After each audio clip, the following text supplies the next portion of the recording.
Hello friends, कैसे हो आप लोग। आपका स्वागत है एक बार फिर से मेरे यूट्यूब चैनल में। फ्रेंड्स, ये मेरा एमआर टॉक सीरीज का वीडियो है। मतलब मैं इसमें आपके द्वारा पूछे गए क्वेश्चन का जवाब देने की कोशिश करता हूं। अगर आपके मन में भी कोई क्वेश्चन है तो आप मुझे नीचे कमेंट बॉक्स में पूछ सकते हैं। आप मुझे यहाँ पूछ सकते हैं, इंस्टाग्राम में भी पूछ सकते हैं। मैं आपके सवालों का जवाब देने की कोशिश जरूर करूंगा। तो चलिए फ्रेंड्स, अभी शुरू करते हैं। आज का जो क्वेश्चन है वो अभी कुछ दिन पहले ही एक व्यूअर है हमारे, शिवम रघुवंशी। उन्होंने इंस्टाग्राम पे मुझे कमेंट बॉक्स में पूछा कि सर, मुझे ये बताइए कि पीसीडी कंपनी जो होती है उसको एक फ्रेशर रन कर सकता है कि नहीं कर सकता है, फ्रेशर चला सकता है कि नहीं चला सकता है। तो फ्रेंड्स, मैंने उनका वहां पे जवाब दिया।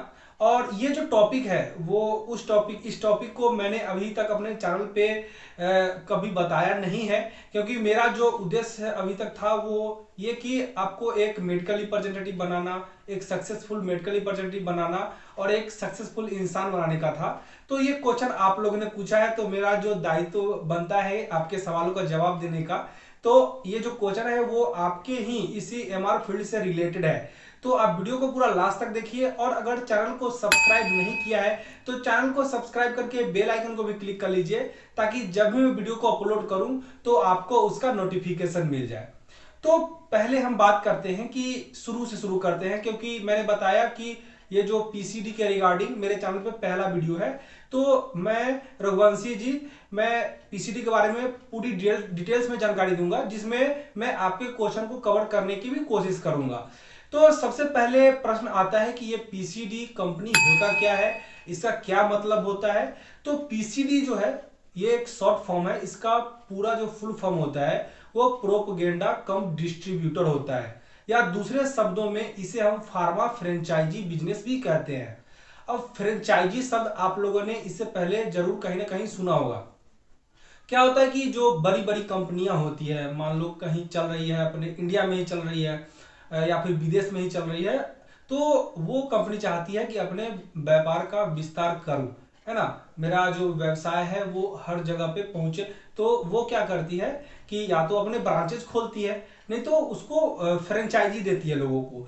मतलब नाम किसी और का होता है, कंपनी का नाम किसी और का होगा, लेकिन आप उस नाम का उपयोग करके, उस कंपनी के नाम का उपयोग करके आप अपने एरिया में जहां आप रहते हैं या जहां आप बिजनेस करना चाहते हैं, तो उस कंपनी का इस नाम का इस्तेमाल करके आप अपने एरिया में बिजनेस कर सकते हैं, और वहां पे उस एरिया में अपने कंपनी के खुद मालिक बन सकते हैं। तो फ्रेंचाइजी बिजनेस का ये मतलब बेसिकली होता है। ठीक है, अब फार्मा इंडस्ट्री में इसका क्या मतलब है। तो फार्मा इंडस्ट्री में बहुत सारी मैन्युफैक्चरिंग कंपनियां होती है जो दूसरे कंपनियों को दवाई मैन्युफैक्चर करके देती है। तो वो भी सोचती है कि मैं भी अपना मार्केटिंग करूं। तो वो क्या करती है कि अपना मतलब फ्रेंचाइजी बिजनेस निकालती है कि आपको जिस लोगों को इंटरेस्टेड है वो उनको मैं फ्रेंचाइजी दूंगा, और मैं उनको अपना प्रोडक्ट दूंगा, हर चीज दूंगा, बैग सैंपल वगैरह, ये सब चीज नियम के हिसाब से होगा, जो कि मैं आगे वीडियो में बताऊंगा आपको डिटेल्स में। तो मैं आपको सब कुछ दूंगा, आपको प्रोडक्ट भी मैन्युफैक्चरिंग करके दूंगा, आपको बैग सैंपल भी दूंगा। आपको बस दवाई को बेचना है वहां, और आपको वहां अपना सेल करना है, और जो वो आपको मुझे देना है, हर महीने आपको दवाई मुझसे खरीदना है। तो इस जो फार्मा इंडस्ट्री में है वो इस प्रकार से फ्रेंचाइजी बिजनेस रन करता है। अब दूसरा सवाल ये आता है कि इसको कौन कौन से लोग चालू करना चाहते हैं, या कौन कौन से लोग इस बिजनेस में इंटरेस्टेड होते हैं। अब ये फार्मा इंडस्ट्री है, मेडिकल लाइन है, तो जिन लोगों को इस मेडिकल लाइन में इंटरेस्ट है वही लोग इस बिजनेस को करना चाहेंगे। तो इसमें प्रश्न आता है कि मैं आपको बताता हूं कि ये किन किन लोगों के दिमाग में आता है एक्चुअली। पहला, ये इस प्रकार के लोगों के दिमाग में आता है कि जो लोग अपना मालिक स्वयं बनना चाहते हैं, जो लोग किसी के अंदर में काम करना नहीं चाहते हैं। अब जैसे एमआर का प्रोफेशन है, एमआर जो है वो एक प्राइवेट जॉब है, नौकरी है। मतलब आप वहां किसी कंपनी में काम करते हैं, किसी के अंदर काम करते हैं, किसी के नियम और शर्तों के हिसाब से काम करते हैं। आपको एक सैलरी मिलती है, फिक्स सैलरी रहती है, फिक्स इनकम रहती है। तो कई लोगों को ये सब चीजें पसंद नहीं होती है, किसी के अंदर काम करना या फिर फिक्स सैलरी। लेकिन अगर आप व्यवसाय करेंगे तो वहां आपको पैसे कमाने का कोई लिमिट्स नहीं है। बिजनेस में एक ये फायदा होता है। तो वैसे लोग जो किसी के अंडर में काम करना नहीं चाहते हैं, वो लोग सोचते हैं कि मैं अपना कंपनी लाऊं फार्मा इंडस्ट्री में। फार्मा इंडस्ट्री से रिलेटेड जो लोग होते हैं, जिनकी सोच रहती है कि इस फील्ड में आने की, वैसे लोग। दूसरा, जो भी एमआर होते हैं या मैनेजर होते हैं, तो उनको ऐसा एक समय में मेंटलिटी हो जाता है कि देखो, मैंने इस कंपनी में, किसी पार्टिकुलर कंपनी में 5 साल 10 साल काम किया, बिजनेस को मैंने यहाँ से यहाँ पहुँचा दिया। मान लो मैंने 1 लाख से 5 लाख 10 लाख बिजनेस पहुँचा दिया, लेकिन मुझे उसके बदले क्या मिलता है? मुझे एक छोटा सा सैलरी मिलता है ना, और टारगेट कर दिया तो मुझे इंसेंटिव मिलता है। लेकिन वो सोचता है कि देखो, मैं अगर किसी दूसरे कंपनी का सेल इतना कर दिया, और तो अगर मैं खुद की कंपनी ला लूं तो मुझे कितना फायदा हो, है ना। तो ये सोच करके वैसे लोग पीसीडी कंपनी को लाने की सोचते हैं। या फिर वैसे एमआर जिनका काफी ज्यादा उम्र हो जाता है, मतलब एक्सपीरियंस हो जाते हैं, और फिर वो सोचते हैं कि अब जैसे कि किसी पार्टिकुलर कंपनी में वो काम कर रहे हैं, तो कंपनी में किसका जॉब किस दिन आखिरी है उसको किसी को पता नहीं होता है, कौन सा महीना आखिरी होता है। प्राइवेट जॉब में ये अनसर्टेनिटी जो है वो बनी ही रहती है कि अगले महीने मेरी जॉब रहेगी कि नहीं रहेगी। तो जब उनको लगता है कि अब होता है कि अरे मैं इतने दिन काम कर लिया हूँ, बेस भी इतना ज्यादा हो गया है ना, कभी मुझे कंपनी निकाल देगी। और एक उम्र हो जाने के बाद क्या होता है कि कंपनियां मिलती भी नहीं है। मैंने आपको एमआर को कितना एज होना चाहिए एमआर बनने के लिए, वैसे वीडियो में बताया भी था कि एक उम्र हो जाने के बाद लोगों को कंपनियां नहीं मिलती है 27-28 साल के बाद। तो वैसे में सोचता है एमआर या मैनेजर कि चलो मैं अपना काम ही चालू करूंगा। तो इस प्रकार के लोग सोचते हैं। और जिनका मेडिकल स्टोर होता है, या फिर जिनका स्टॉकिशिप होता है, या फिर कुछ डॉक्टर्स भी जो अपने व्यवसाय का विस्तार करना चाहते हैं, वैसे लोग भी इस बिजनेस को करने की सोचते हैं। अब आपका जो प्रश्न था शिवम रघुवंशी जी कि इसको फ्रेशर को करना चाहिए कि नहीं करना चाहिए, इसका जवाब मैं आपको वीडियो के लास्ट में दूंगा। पहले मैंने बताया कि इसको आप डिटेल्स में बना रहा हूँ इस वीडियो को, क्योंकि सभी का फायदा हो। ये मैं वीडियो सभी के लिए सोच करके बना रहा हूँ, तो आपके सवाल का जवाब भी इस वीडियो के लास्ट में मिल जाएगा। उसके बाद बात आती है कि आप ऐसे कंपनी को ढूंढेंगे कहां से। मान लीजिए आपका मन किया कि आपको पीसीडी कंपनी चालू करना है, तो ऐसे कंपनी को आप ढूंढेंगे कहां से? तो सिंपल है, आपको कुछ नहीं करना है, गूगल पे जाना है और PCD pharma franchise company search करेंगे तो आपके सामने बहुत सारे लिस्ट आ जाएंगे। ठीक है, अब उस लिस्ट में वहां पे उनका पूरा डिटेल्स एड्रेस रहता है ना, उनका मोबाइल नंबर रहता है, उनका जीमेल आईडी रहता है। तो आप उनको कॉल कर सकते हैं, उनको आप ईमेल कर सकते हैं, और आप बोल सकते हैं कि मैं इंटरेस्टेड हूं, और फिर उनसे बात करके जो कंपनी की जो पॉलिसी और नॉर्म्स हैं उस पर आप एग्रीमेंट वगैरह करेंगे, और फिर आप कंपनी शुरू कर सकते हैं। तो आप ऐसे करके कंपनी के बारे में पता कर सकते हैं। आपको गूगल में सिंपल सर्च करेंगे तो आपको बहुत सारा मिल जाएगा उसके बारे में। उसके बाद बात आती है कि इस कंपनी को रन करने के लिए अब क्या क्या चीज, डॉक्यूमेंट्स की आवश्यकता पड़ती है, या फिर क्या क्या इक्विपमेंट की आवश्यकता पड़ती है। क्योंकि आप सोचते होंगे कि इतनी बड़ी कंपनी को चलाने के लिए ऐसे ही कोई थोड़ी आपको मुंह उठा के आपको कुछ दे देगा और चालू कर सकते हो। इसके लिए कुछ डॉक्यूमेंट्स की आवश्यकता होती है। जैसे आपको ड्रग लाइसेंस की आवश्यकता पड़ेगी। अब ड्रग लाइसेंस जो होता है वो डिस्ट्रीब्यूशन का चाहिए होगा, रिटेल का नहीं। तो आपको डिस्ट्रीब्यूशन का ड्रग लाइसेंस चाहिए होगा। उसके अलावा आपको जीएसटी नंबर की आवश्यकता होगी। उसके बाद आपको एक छोटा सा सेटअप ले लो, या फिर घर से भी बिजनेस को आप कर सकते हो। और उसके अलावा आपको इक्विपमेंट में आपको कंप्यूटर की आवश्यकता पड़ेगी, प्रिंटर की आवश्यकता पड़ेगी, और आपको सॉफ्टवेयर की आवश्यकता पड़ेगी, जिसपे ये जो सब काम होता है उसका अलग एक सॉफ्टवेयर होता है। तो ये सब चीज की आवश्यकता पड़ती है। तो बेसिकली ये सब चीज की आवश्यकता होती है। लेकिन अगर आपके पास ये सारा चीज नहीं भी है, फिर भी आप इस बिजनेस को कर सकते हैं। ये इस बिजनेस का बहुत बड़ा फायदा है। अब देखिए, जैसे कि मान लीजिए कि कोई अपनी कंपनी आप सोचेंगे कि चालू करने का, तो वैसे तो डॉक्यूमेंट्स वगैरह इसमें बहुत सारा लगता है।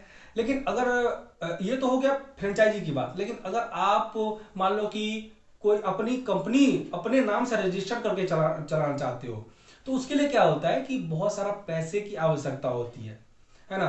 आप को ब्रांड रजिस्टर करवाना पड़ेगा, आपको कंपनी का नाम रजिस्टर करवाना पड़ेगा, फिर आपको एक सेटअप वगैरह लेना पड़ेगा पूरा, ये सब चीज आपको एक टीम बनाना पड़ेगा, है ना। आपको एक्सपीरियंस चाहिए होगा कि फील्ड में कैसे काम करें, है ना। तो जो इस फील्ड से रिलेटेड लोग हैं उन्हीं को पता है होगा कि देखिए, पैसा आप के पास होगा, लेकिन नॉलेज कहाँ से लाओगे। अब नॉलेज के लिए, अब नॉलेज भी हायर कर सकते हो, किसी एक्सपीरियंस बंदे को हायर भी कर सकते हो, लेकिन उसके लिए बहुत ज्यादा पैसा लगता है।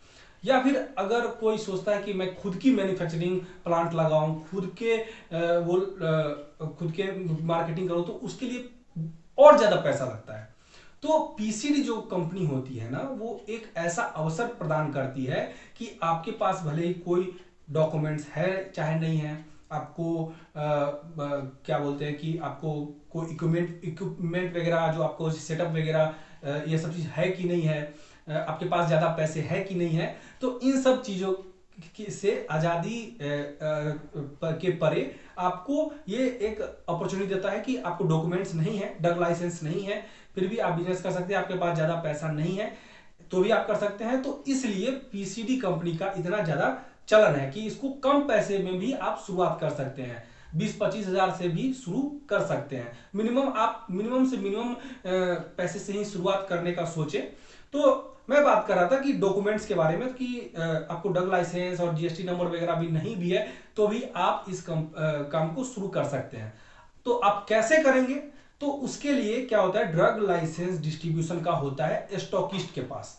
अब स्टॉकिस्ट क्या होता है, आपको अगर पता नहीं तो स्टॉकिस्ट वो होता है जहां से हर जगह मेडिकल स्टोर में मेडिसिन जाता है। तो अगर आपका किसी स्टॉकी से जान पहचान है, अगर आप एमआर हैं या मैनेजर हैं या फिर मेडिकल स्टोर है आपका, तो अब तो आपको पता ही होगा। तो आप उस स्टॉकी से जाकर के बात करेंगे कि भैया या सर, मैं पीसीडी कंपनी लाना चाहता हूं और आपके यहाँ काम करना चाहता हूं। तो उनके यहाँ कुछ नहीं करना पड़ेगा, आप जो कंपनी से जो दवाई मंगाएंगे ना, वो सीधा जो है उनके ड्रग लाइसेंस पे उनके यहाँ आ जाएगा, ठीक है। तो और उसके बाद वहां से हर मेडिकल स्टोर में आप जैसे फील्ड में काम करेंगे तो हर मेडिकल स्टोर में वो स्टॉकिस्ट ही भेज देगा। तो ये फायदा मिल जाता है स्टॉकिस्ट शिप के पास से आपको। और स्टॉकिस्ट शिप के पास ये काम चालू करने का फायदा भी है, नुकसान भी है। फायदा मैंने बताया कि आपके पास जीएसटी नंबर, ड्रग लाइसेंस नहीं है, फिर भी आप शुरू कर सकते हैं। और आपको जो डिस्ट्रीब्यूशन का, जैसे हर मेडिकल स्टोर में कैसे भेजे, इस चीज का भी झंझट नहीं रहेगा। आपको पेमेंट कैसे वसूल के लाना है मेडिकल वालों से, वो काम भी वही करेंगे। तो ये सब चीज फायदा होता है। इसका नुकसान भी है कि जैसे मान लो कि स्टॉकिस्ट का जो परसेंटेज होता है ना, वो 10% का होता है। तो जब वो देखेगा आपका रेट लिस्ट, क्योंकि पीसीडी बिजनेस में क्या होता है कि चीजों का दाम, जैसे किसी चीज का 10 रुपया दाम है तो वो आपको 1-2 रुपये में भी मिल जाएगा। तो स्टॉकिस्ट सोचेगा कि देखो, इसको इतना सारा मार्जिन है, इतना सारा पैसा कमा रहा है, लेकिन मुझे क्या मिल रहा है, मुझे 10% ही दे रहा है। तो हो सकता है कि स्टॉकिस्ट आपको बाद में बार्गेनिंग करे कि देखो तुम्हारा ये ऐसा है, मुझे भी इतना परसेंटेज चाहिए, तो बाद में हो सकता है कि वो रेट बढ़ाए। तो फायदा भी है इसका और नुकसान भी है। तो आपके पास मैंने बताया कि डॉक्यूमेंट्स वगैरह अगर नहीं है तो भी आप इसको शुरू कर सकते हैं। उसके अलावा उसके बाद बात आती है कि इसको करने के लिए प्रोडक्ट कौन कौन सा सेलेक्ट करना चाहिए। अब आपने कंपनी चालू करूंगा करके सोच लिया है ना, कंपनी से बात भी कर लिया और ड्रग लाइसेंस वगैरह का भी जुगाड़ हो गया, स्टॉकिस्ट से बात भी हो गया। अब आप प्रोडक्ट कौन कौन सा मार्केट में लाएंगे, ये शिवम रघुवंशी जी का भी सवाल था। आपके सवाल का जवाब मैं अभी दे रहा हूं। तो उनका जवाब था, उनका क्वेश्चन ये था कि कौन कौन से हमको प्रोडक्ट लाना चाहिए, कितने प्रोडक्ट से शुरू करना चाहिए। तो प्रोडक्ट जो है वो इस प्रकार से सिलेक्ट करना चाहिए कि कुछ जो प्रोडक्ट है वो आपको जनरल कैटेगरी के रखने चाहिए। अब अब जनरल कैटेगरी की मतलब कि जैसे कि अब सर्दी का है, खांसी का है, बुखार का है ना, पीपीआई है, गैस की गोली है, ये सब चीज क्या है, जनरल चीजें हैं और ये हर समय हर मौसम में हर सीजन में चलता रहता है। भले ही इसमें कंपटीशन ज्यादा है, मार्जिन कम है, क्योंकि ऐसा नहीं कि आज आज आप पीसीडी कंपनी लेके जा रहे हैं मार्केट में तो एक आप ही हैं, आपसे भी बहुत सारे लोग पहले से काम कर रहे हैं। तो जहाँ पे ज़्यादा स्कोप होता है वहाँ पे कंपटीशन भी बहुत ज़्यादा होता है। और इसमें पीसीडी में रेट का ना बहुत ये होता है कि अगर आप किसी को 20% में माल देते हो, अगला 40% दे देगा, 60% में भी देता है, क्योंकि मैंने बताया ना कि मार्जिन जो होता है वो बहुत ज़्यादा होता है। तो इस प्रकार से कि आपको प्रोडक्ट, कुछ प्रोडक्ट ऐसे सेलेक्ट कर लेने हैं जो कि भले उसमें मार्जिन कम है लेकिन जो सदाबहार डेली चलने वाले प्रोडक्ट है।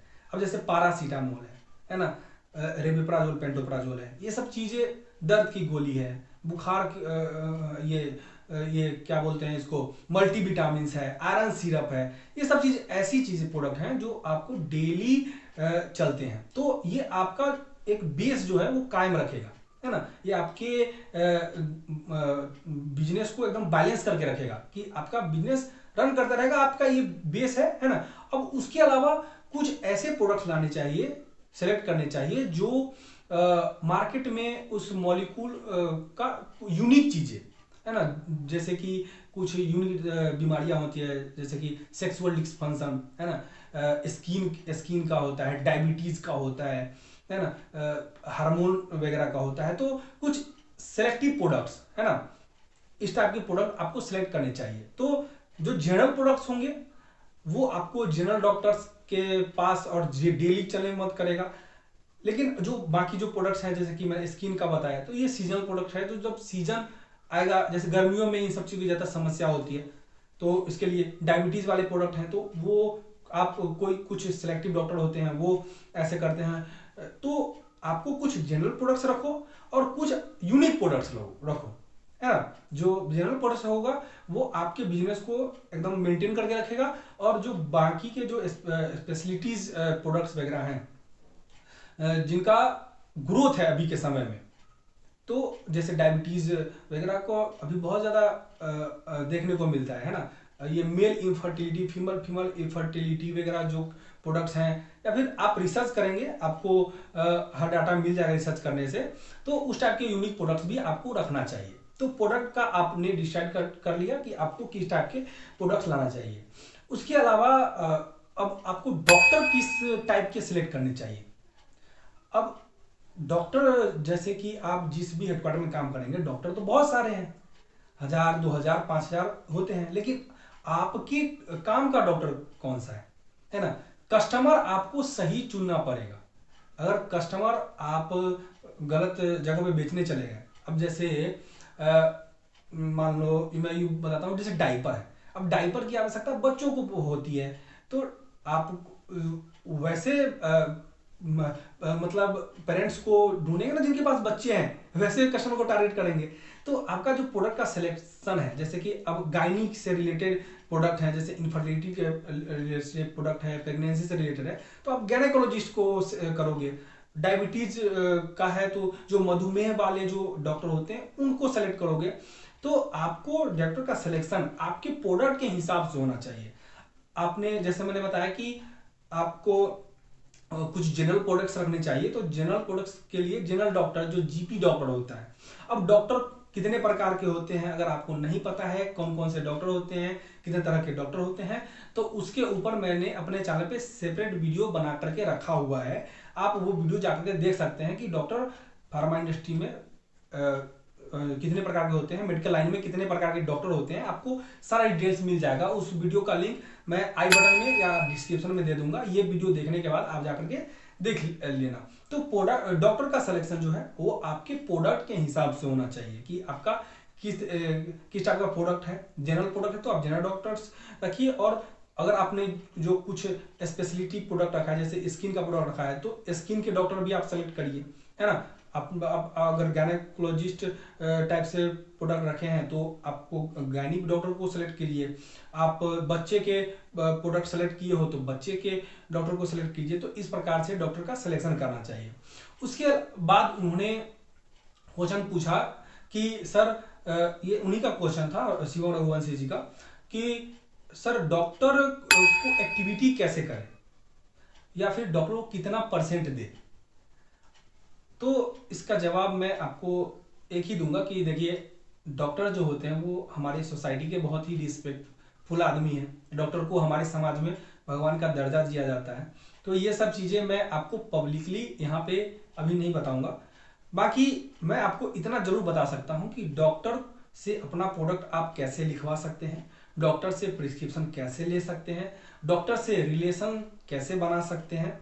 क्योंकि आप जो ये एक्टिविटीज़ करने की बात या फिर किसको कितना परसेंट देने की बात, किसको क्या गिफ्ट देने की बात है ना, वो आप उसी डॉक्टर के पास करना या कर पाओगे जहां पे आपका डॉक्टर से रिलेशन है। अब मान लो जिस किसी डॉक्टर से आपका रिलेशन नहीं है, आप जाकर के उसको एक्टिविटी कर दिए, कुछ दे दिए, लेकिन आप उससे वहां पे बिजनेस नहीं ले पाओगे। और आपको डॉक्टर से वो चीज बोलने की हिम्मत उसी डॉक्टर से होगी जिस डॉक्टर के बारे में या तो आप अच्छी तरह से जानते हो कि ये डॉक्टर, हाँ ये एक्टिविटी वाले डॉक्टर हैं, या फिर वैसे डॉक्टर जिनसे आपका रिलेशन है। तो आप सबसे पहले आप फील्ड में काम करेंगे तो आपको डॉक्टर की क्या किस तरह के डॉक्टर हैं वो पता चल जाएगा कि उनका नेचर क्या है ना, वो किस एक्टिविटी वाले डॉक्टर हैं कि स्कीम वाले डॉक्टर हैं। तो सबसे पहले आप डॉक्टर से आप रिलेशन बनाइए, फिर उसके बाद ही आप इन सब चीज़ों का बात करिए। अगर आपको इसमें कुछ चाहिए जानकारी तो आप मुझे सेपरेट आप मुझे इंस्टाग्राम पे पूछ लेना शिवम जी, मैं उसका जवाब दे दूंगा। तो सबसे पहले ये जरूरी है ये सब चीज़ों की एक्टिविटी और परसेंटेज की बात की से पहले कि आपको डॉक्टर से रिलेशन से ही बिजनेस आता है। इतना बात याद रखना कि डॉक्टर से जितना ही आपका रिलेशन है फील्ड उतना ही आपका बिजनेस आएगा। तो डॉक्टर से आप रिलेशन कायम कीजिए, फिर आप जितना मर्जी एक्टिविटी करिए, जितना मर्जी जिसको स्कीम देने की है आवश्यकता है वहां पे आपका उस टाइप से प्रोडक्ट चलेगा। उसके बाद बात आती है, अब पैसे की बात कर लेते हैं इन सब चीज़ों के, कि आप जो ये बिजनेस चालू करेंगे पीसीडी फार्म फ्रेंचाइजी बिजनेस, तो आपको कितना परसेंट पैसा बचेगा। अब जैसा कि मैंने बताया कि यहाँ पे आप मालिक खुद होते हो, है ना, तो सारा पैसा चाहे वो फायदा हो या नुकसान हो वो सब आप ही का होगा। तो मैं एक उदाहरण से बता देता हूं कि मान लो किसी प्रोडक्ट का प्राइस 10 रुपया है, तो वो आपको जिस जो पीसीडी कंपनी जहां से आप माल लोगे मैन्युफैक्चरिंग कंपनी से, वो आपको मान लो 2 रुपये में दे रही है, ठीक है। तो 2 रुपया ही रेट नहीं है, उस पर आपको ट्रांसपोर्ट का चार्ज लगेगा, है ना, उसके बाद जीएसटी, उसके बाद उसमें स्टॉकिस्ट का मार्जिन, ये सब चीज जोड़ करके फिर उस प्रोडक्ट का फिर रिटेलर का मार्जिन जो होता है वो 20% का होता है। उसके बाद जो डॉक्टर को आप एक्टिविटीज वगैरह करोगे वो अलग से, उसके बाद जो आप काम करोगे फील्ड में तो आपको जो प्रोडक्ट पेट्रोल का खर्चा होगा, आप जो नाश्ता करोगे, खाना खाओगे, ये सब चीज़ें आपकी मेहनत, सैलरी, क्योंकि आप अगर आप एक एमआर हो तो आपको तो कंपनी ये सब चीज़ का पैसा देती है ना, लेकिन वो सब चीज़ें आपको खुद मैनेज करनी पड़ेगी। तो एक मोटे तौर पे अगर मैं बात करूं तो जो अभी का सिनेरियो है, अभी अब हो सकता है कि ये समय आने वाले समय में कुछ और हो जाए, इसका जो मार्जिन है वो और विगत समय में कुछ और रहा होगा, लेकिन अभी के मार्केट के हिसाब से मैं ये बता सकता हूं कि आपको इसमें 40 से 50% तक आपको पैसे बचेंगे। मान लो आपने 1 लाख का सेल किया तो उसमें आपको 40 से 50 हजार, 30,000, 35,000 भी बचेगा। वो उस बात पर निर्भर करता है कि वो प्रोडक्ट आपको कितने मार्जिन में आपने मैन्युफैक्चरिंग कंपनी से ली है, या आप मार्केट में उस प्रोडक्ट पे कितने परसेंट पे डॉक्टर को वो करे हो, या फिर आप किसी हॉस्पिटल को वो करे हो, या किसी मेडिकल वाले को करे हो। तो वो उस चीज़ पे निर्भर करता है। लेकिन अगर मोटे तौर पे अगर हम बात करें तो ये 50 से 40% आपका, अगर आप लाख रुपए बिजनेस करते हो तो आपको 50,000 भी बच सकता है, 40,000 बच सकता है, 35,000, 30,000 भी बच सकता है। इतना आप एक मोटा तौर पे आप अनुमान ले लीजिए। तो और ये जो है वो आने वाले समय में क्योंकि कंपटीशन और बढ़ते जाएगा, अभी भी कंपटीशन है, तो हो सकता है कि कंपटीशन की वजह से मार्जिन कम हो, लेकिन एक ये मोटे तौर पे हम इस चीज़ को मान सकते हैं। अब पीसीडी कंपनी में फायदा जो है वो मार्जिन तो इतना ज़्यादा है, लेकिन इसका एक नुकसान भी है कि आपने ये काम चालू किया और मानो ये चला नहीं, क्योंकि एक दिन में सफलता नहीं मिलती है, ठीक है। ऐसा नहीं कि आप आज लाओगे और आज के आज आपका माल बिक जाएगा, आपको पेमेंट आ जाएगा और अपने पॉकेट में आप घर में खुश, ऐसा नहीं होता है। इसके लिए आपको चाहिए एक्सपीरियंस, फील्ड का एक्सपीरियंस चाहिए, ठीक है, तभी आप ये सब चीज कर पाओगे। अब आते हैं वही अब हम आएंगे शिवम जी आपके सवाल पे कि फ्रेशर को ये चीज करना चाहिए कि नहीं चाहिए। तो जैसा कि मैंने बताया कि जो पीसीडी कंपनी है उसका फायदा ये है कि आप जो भी करोगे फायदा होगा, वो आपका होगा, ज़्यादा मार्जिन है। लेकिन इसका एक नुकसान भी है कि अगर आप नहीं चला है ना, तो प्रोडक्ट जितना भी हुआ वो आपका नुकसान जाएगा। मान लो एक्सपायरी हो गया या फिर मार्केट में उधार कहीं फंस गया, कि जैसे कि 30 दिन से 45 दिन एक टाइम दिया मिलता है मेडिकल वाले को पेमेंट देने का, तो मान लो वो 3 महीना 6 महीना से पेमेंट ही नहीं दे रहा है, या फिर किसी आप डॉक्टर को दिए 6 महीना साल भर से पेमेंट ही नहीं दे रहा है, तो पैसा वहां फंसेगा, है ना। उसके बाद आपको एक्सपायरी वगैरह का झंझट, फिर आपको डॉक्टर के ऊपर एक्टिविटीज वगैरह करना है, किसी को परसेंटेज देना है, तो ये सब चीज़ों का एक तरफ झंझट है। तो इसके अलावा जो जैसे कि इसमें जब आप किसी के यहाँ जैसे एमआर का जॉब करते हैं तो वहाँ क्या होता है कि भले कुछ हो, आपकी सैलरी जो है वो महीने अगर भर आप काम किए हो तो आपको मिल जाती है ना। तो एक तरफ जहाँ जॉब का फायदा है, बिजनेस का नुकसान है, बिजनेस का फायदा है, जॉब का नुकसान है, तो सबके अपने अपने पहलू हैं। तो अब हम आप बात करते हैं कि फ्रेशर को ये चीज करना चाहिए कि नहीं चाहिए। तो मेरे राय में किसी भी फ्रेशर को पीसीडी कंपनी शुरुआत नहीं करनी चाहिए जब तक कि आप एक्सपीरियंस न हो जाए तो। क्योंकि अगर आप सीधे फील्ड में आएंगे और सोचेंगे कि मैं आया हूं, डॉक्टर के पास जाऊंगा, मुझे ऑर्डर मिल जाएगा, तो ऐसा नहीं होता है, या डॉक्टर लिखना शुरू कर देंगे, ऐसा नहीं होता है। मैं आपको बता दूं कि अगर आप एक्सपीरियंस भी हो गए ना, 5 साल 10 साल का भी एक्सपीरियंस किसी कंपनी में हो गया ना, तो जब आप कंपनी छोड़ के किसी दूसरे कंपनी में जाओगे तो फिर से वहां आपको नया इमेज बनाना पड़ेगा, है ना, जीरो से शुरू करना पड़ेगा। तो ऐसा नहीं कि एक्सपीरियंस भी अगर आप हैं किसी कंपनी में काम कर रहे हैं तो एकदम से अपना काम चालू, तो उसमें टाइम लगेगा, है ना। तो आपके पास अगर उतना टाइम है, पेशेंस है कि मैं यूं कहूं तो 6 महीना भी हो सकता है, साल भर भी लग सकता है, 2 साल भी लग सकता है जमाने में। तो अब मैंने बताया कि अब काम करने के लिए आपको सैलरी वगैरह तो मिल जाती है मार्केट में, लेकिन वो सब चीज का खर्चा अगर आपके पास है ना, 6 महीने साल भर काम करने का खर्चा है आपके पास, यदि यदि यदि आपके पास मार्केट में कुछ उधारी पैसे जो लगेंगे उसके लिए है, कुछ पैसे है एक्स्ट्रा, तो कि इतना कि आप बिजनेस कर पाओ, तो आप शुरू करो। लेकिन हर चीज पैसे, मैंने बताया कि हर चीज पैसा ही नहीं से ही नहीं होता है। एक्सपीरियंस कहाँ से लाओगे? एक्सपीरियंस तो पैसे दुकान में कहीं मिलता नहीं है। हाँ, आप एक्सपीरियंस के लिए किसी को हायर करोगे, किसी एक्सपीरियंस एमआर को अपने साथ जोड़ोगे, तो वो भी अब एक्सपीरियंस एमआर आपके पीसीडी कंपनी में थोड़ी आ जाएगा आपके साथ, तो वो सब चीज आपको खुद करना पड़ेगा। तो ये सब चीज के कारण जब तक आपका एक्सपीरियंस न हो जाए, आपको मार्केट में डॉक्टर से रिलेशन न बन जाए, तब तक आप इस काम को शुरू न करो।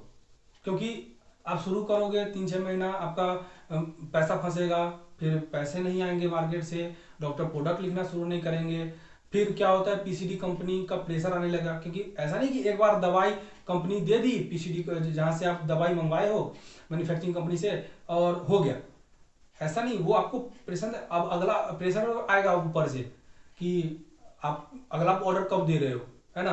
आप 10,000 का इस बार दिए हो तो अगली बार 20,000 का, फिर 30,000 का, फिर जैसे जैसे समय बीत गया तो इस प्रकार से आता है। तो मेरा सुझाव ये है कि अगर आप फ्रेशर हैं तो आप या तो कुछ दिन आप इस फील्ड में आके काम कर लीजिए, एमआर का कर लीजिए, उसके बाद आप डॉक्टर से रिलेशन बना लीजिए, हर चीज़ें सीख लीजिए कि डॉक्टर से कैसे रिलेशन बनाए, डॉक्टर से कैसे पर्चे ले, मार्केट की हर चीज़, जो क्या मार्जिन है, क्या परसेंटेज है, किस प्रकार से अभी मार्केट रन कर रहा है, तो वो चीज़ें आप समझ ले, तभी आप पीसीडी कंपनी को चालू करें, तो ही आप लोग आपके लिए अच्छा होगा। तो फ्रेंड्स, आशा करता हूं कि पीसीडी कंपनी फार्मा फ्रेंचाइजी क्या है इसके बारे में आपको पूरी जानकारी विस्तार से अच्छे समझ में आ गई होगी।